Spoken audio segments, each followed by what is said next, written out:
آپ نے ارشاد فرمایا اپنی بیویوں کے لیے زیب و زینت اختیار کرو، میں قربان جاؤں۔ میں تو آپ کو نبی کا دین بتا رہا ہوں، آپ کا تو دین بڑا اوکھا کام، بیوی واسطے چنگے کپڑے پاؤنا اوکھا کام۔ میرے نبی نے کہا اپنی بیویوں کے لیے زیب و زینت اختیار کرو۔ سبحان اللہ۔ عورتوں سے کہا، واہ واہ، قربان جاؤں، اشارتاً ہمیں مردوں کو صراحتاً، عورتوں کو اشارتاً، اپنی بیویوں کے لیے زیب و زینت اختیار کرو۔ بنو اسرائیل میں زنا اس لیے پھیلا کہ مردوں نے بیویوں کے لیے زیب و زینت چھوڑ دی تو وہ غیر مردوں کی طرف مائل ہو گئیں، اور پھر عورتوں کو فرمایا کہ خامدوں کے لیے تیار ہو۔ کیسے؟ آپ نے فرمایا جنت کی حور اپنے خامد کے لیے ایسے تیار ہوگی جیسے ام سلمہ میرے لیے تیار ہوتی ہیں۔ سبحان اللہ، سبحان اللہ۔ ابھی عورتوں نے شادی پہ جانا ہو تو بیچارے مرد دی مصیبت آئی ہوندی ہے، اودیاں ترے جتیاں ترٹ جاندیاں نے کپڑے ڈھو ڈھو کے، اور خامد کے لیے تیار ہونا ہو تو انہوں موت پہ جاندی۔ اپنے خامدوں کے لیے تیار ہو ورنہ وہ اور عورتوں کی طرف مائل ہو جائیں گے۔ یہ اس میں خفیہ پیغام ہے۔ میرے نبی حیا والے ہیں، پاکیزہ زبان، پاکیزہ ذات۔ مردوں کو صراحتاً فرما دیا اپنی عورتوں کے لیے تیار ہوا کرو۔ بنو اسرائیل میں اس وجہ سے فحاشی پھیلی۔ اور پھر اشارتاً جنت کی حور اپنے خامد کے لیے ایسے تیار ہوتی ہے جیسے ام سلمہ اللہ کے رسول کے لیے تیار ہوتی ہیں۔ جب حضرت فاطمہ رضی اللہ تعالیٰ عنہ کی شادی ہوئی اور نکاح ہو گیا اور رخصتی 1 ماہ بعد، 2 ماہ بعد، 6 ماہ بعد، 1 سال بعد یا فوراً، یہ ساری روایات ہیں، لیکن زیادہ صحیح ہے کہ کچھ عرصے بعد رخصتی تھی، فوراً نہیں تھی۔ تو جب حضرت علی نے آ کے رخصتی کا مطالبہ کیا حضرت ام ایمن کے ذریعے سے، تو آپ نے حضرت حفصہ اور حضرت ام سلمہ اور حضرت عائشہ ان تینوں سے فرمایا کہ تم جانتی ہو نا میری بیٹی فاطمہ مجھے کتنی محبوب ہے، میری بیٹی کو دلہن بناؤ۔ اللہ اکبر، میری بیٹی کو تیار کرو۔ یہ میں دین بیان کر رہا ہوں، بے پردگی نہیں، بے حیائی نہیں، زیب و زینت میرے دین کا حصہ ہے، میرے نبی کی شریعت ہے۔ میرا نبی خوبصورت دین لے کر آیا ہے، ایک خوبصورت زندگی لے کر آئے ہیں۔ پتہ نہیں ہم نے کہاں سے عجیب و غریب دین کے فلسفے نکال لیے ہیں۔ سبحان اللہ، قربان جاؤں۔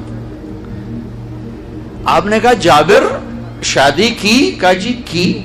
کہا کماری سے کہ بیوہ سے؟ کہا جی بیوہ سے کی۔ کہا اللہ بکرن فتلاعبک وتلاعبها، ارے تو نے کماری سے کیوں نہ کی؟ وہ تجھ سے کھیلتی تو اس سے کھیلتا۔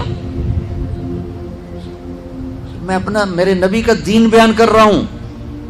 آپ کیا سمجھنا صرف رمضان کے روزے رکھنا دین ہے؟ ہاں وہ دین ہے، بہت بڑا حصہ ہے دین کا۔ عبادت میرے دین کی بیس ہے، بیس ہل گئی تو ساری عمارت گر جائے گی۔ نماز نکل گئی، روزہ نکل گیا، زکوٰۃ نکل گئی، حج نکل گیا، پیچھے کیا رہ گیا؟ ساری عمارت ٹوٹ گئی۔ لیکن یہ بیس کو عمارت نہیں کہتے، ہاں بیس پر عمارت کھڑی ہوتی ہے۔ میں عمارت کے کچھ خد و خال بتا رہا ہوں، کچھ نقش و نگار بتا رہا ہوں کہ میرا نبی دین کی عمارت ہمیں کیسے دے کر گئے۔ کبھی آپ نے میلا کپڑا نہیں پہنا، پرانا کپڑا پہنا، پیبند لگا کپڑا پہنا، میلا کپڑا زندگی بھر نہیں پہنا، زندگی بھر۔ اور آپ کے بدن مبارک سے، آپ کے پسینے سے ایسے خوشبو آتی جیسے مشک سے خوشبو آتی، دنیا کے سب سے مہنگی خوشبو۔ آپ حضرت ام سلیم کے گھر میں آرام فرما رہے تھے دوپہر کے وقت، تو آپ یوں کر کے سوئے ہوئے تھے، یوں یہ کونی آگے نکلی ہوئی تھی۔ آنکھ کھلی تو دیکھا ام سلیم نے یہاں بوتل رکھی ہوئی، یہاں تو آپ نے کہا کیا کر رہی ہو؟ تو کیا تھا، چونکہ گرمی، پنکھے تو ہے نہیں، پسینہ یہاں سے نیچے گر رہا تھا. ام سلیم نے نیچے بوتل رکھی ہوئی تھی اور وہ سارا پسینہ اس کے اندر جمع کر رہی تھی. کہا ام سلیم کیا کر رہی ہو؟ کہا یا رسول اللہ یہ آپ کا پسینہ اکٹھا کر رہی ہوں، یہ مشک سے زیادہ خوشبودار ہوتا ہے. میرے نبی نے کبھی گندے کپڑے نہیں پہنے، کبھی میلے کپڑے نہیں پہنے، پرانا پہنا ہے، پیوند لگا پہنا ہے، میلا نہیں پہنا. میرا دین یہ نہیں کہتا کہ ایسی شکل میں آ جاؤ کہ لوگ بھاگنے لگ جائیں. سب سے زیادہ عزت اہمیت دو. شادی کے بعد ماں باپ کا حق پیچھے، بہن بھائیوں کا حق پیچھے، حتیٰ کہ اولاد کا حق بھی پیچھے ہے اور خاوند کا حق پہلے ہے.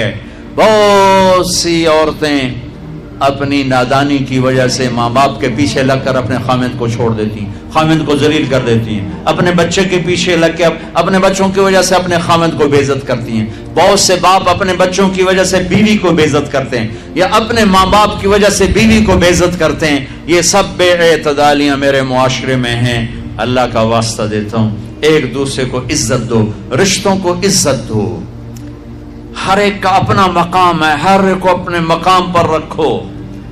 ماں باپ کی وجہ سے بیوی کو بے عزت نہ کرو، بیوی کی وجہ سے ماں باپ کو بے عزت نہ کرو، بیوی اپنے ماں باپ کی وجہ سے خاوند کو بے عزت نہ کرے. یہ وہ رشتہ ہے جس میں اولاد بھی نہیں داخل ہو سکتی. اولاد کو بھی پیچھے کیا گیا ہے خاوند اور بیوی کے رشتے میں.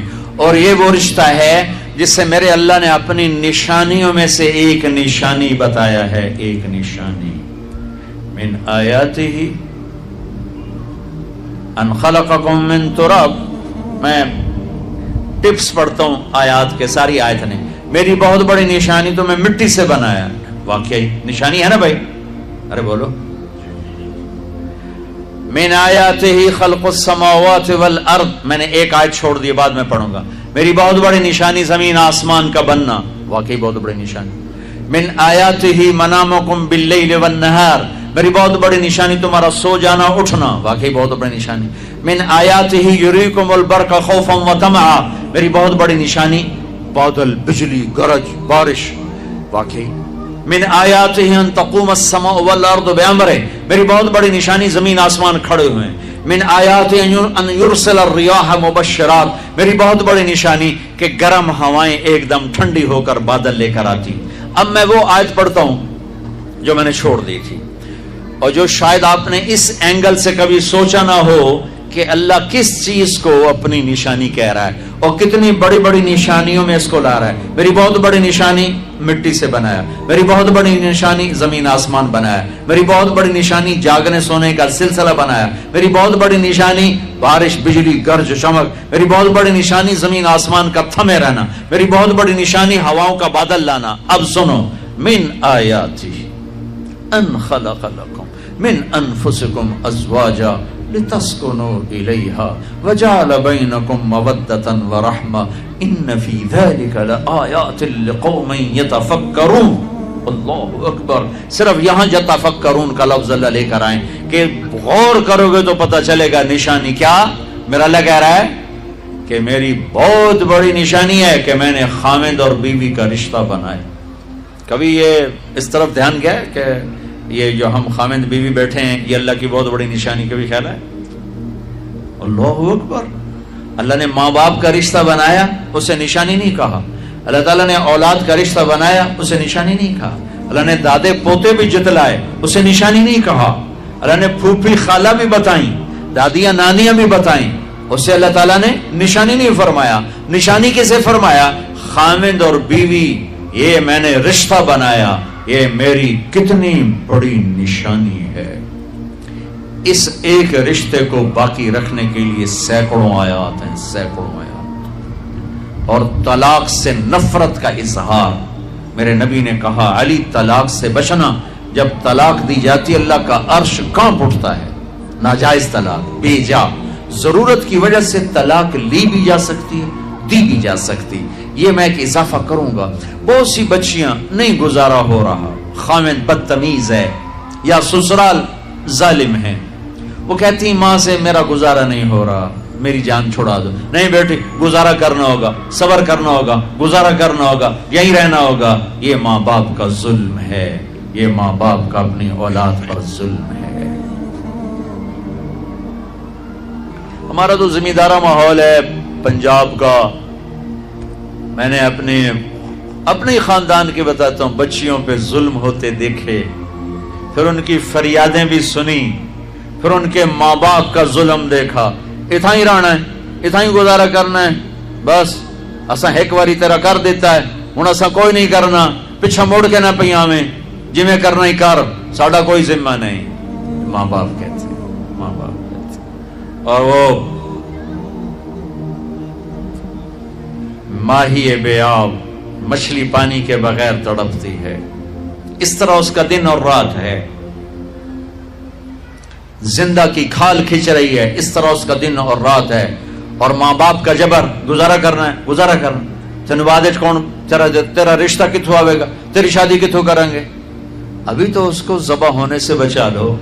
کل تو اللہ نے ہمیں اس کا مکلف ہی نہیں کیا کہ کل کیا ہوگا، کل کو آنے تو دو. پتہ نہیں کل کا دن ہے بھی نہیں کہ ہمارے مقدر میں یا نہیں. ہم کل کے لیے اپنی بچیوں کو ذبح کر دیتے.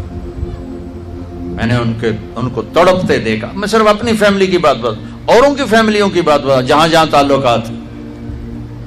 کہیں رشتہ قریب کا ہے، لڑکی بدتمیز ہے، بچہ شریف ہے، وہ کہتا ہے ابا جی میں طلاق دینا چاہتا ہوں، میرا اس سے گزارا نہیں ہے، زبان شدید ہے. آئے میرے بھائیو، گھروں کی آبادی اللہ کی قسم، مالدار ہو یا غریب ہو، صرف اچھے اخلاق سے ہوتی ہے. اور گھروں کی بربادی مالدار ہو یا غریب ہو، برے اخلاق سے ہوتی ہے، برے اخلاق سے. دو واقعے اوپر نیچے ہوئے. ایک خاتون ملی، مجھے تعارف کرایا گا کہ ایک خاتون آ رہی ہیں، ان کے خاوند کھربوں پتی ہیں، کھربوں پتی. ٹھیک ہے جی آؤ. اس خاتون نے آتے ہی رونا شروع کر دیا. مولانا لوگ مجھے خوش قسمت سمجھتے ہیں کہ میں بہت بڑے مالدار کی بیگم ہوں، میرا دل زخمی ہے، میرے خاوند کا سلوک اچھا نہیں، میں دولت کو آگ لگاؤں، یہ ہیرے کے سیٹ کو میں کیا کروں جب اس کا سلوک ہی میرے ساتھ اچھا نہیں. چند دن کے بعد ایک نوجوان ملا. مولانا میں اپنی زندگی سے تنگ ہوں، میری بیوی انتہائی بدتمیز ہے، انتہائی زبان دراز ہے، میں اپنی زندگی سے تنگ آ چکا ہوں، 3 بچے ہو چکے ہیں، طلاق دے نہیں سکتا، میں کیا کروں. یہ روزمرہ کے واقعات ہیں. تو ضرورت کے لیے طلاق دی جا سکتی ہے، لی جا سکتی ہے، نہ عیب ہے، نہ تانا ہے، نہ ذلت ہے، نہ کوئی داغ ہے. لیکن ابھی فیصل آباد سے ایک بچی ملی، اس کی بچی گود میں. طلاق کیوں ہو گئی؟ سسرال نے کہا بچی کیوں پیدا ہوئی ہے، گھر واپس جا. طلاق دے دی. بچی پیدا ہونے پہ طلاق دے دی. پچھلے ہفتے ملا ہوں، پچھلے ہفتے. کیا قصور ہے کہ بچی پیدا ہوئی طلاق دے دی.